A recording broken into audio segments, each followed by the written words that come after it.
आजच्या व्हिडिओमध्ये समोसेची रेसिपी बघूया। त्यासाठी 2 वाटी मैदा, चवीनुसार मीठ, 1 चमचा ओवा थोडंसं चोळून टाकायचं। त्यानंतर त्यामध्ये 5 चमचे तेल पिठामध्ये मिक्स केल्यानंतर पिठाची मूठ बांधली पाहिजे। त्यानंतर त्यामध्ये गरजेनुसार पाणी वापरून पीठ घट्ट चुरून घ्यायचं। पीठ चुरल्यानंतर त्यावर थोडंसं तेल लावून बाजूला ठेवून द्यायचं। त्यानंतर 1 इंच अद्रक, 4 ते 5 हिरवी मिरच्या कुटून घ्यायचे।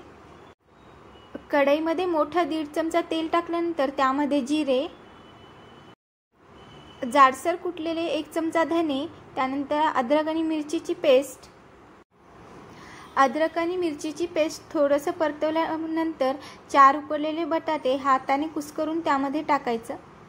बटाटे टाकल्यानंतर मिक्स करून 2 चमचे धनेपूड, 1 चमचा जिरेपूड, हळद, 1 चमचा मिरची पावडर, अर्धा चमचा गरम मसाला हे सर्व मसाले टाकल्यानंतर मिक्स करून चवीनुसार मीठ, अर्धा लिंबाचा रस, लिंबाच्या रसाऐवजी चाट मसाला टाकू शकता।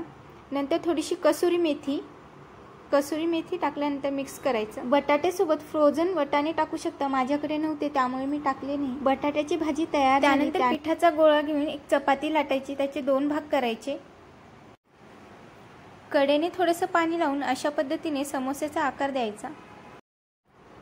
व्यवस्थित प्रेस करून घ्यायचं।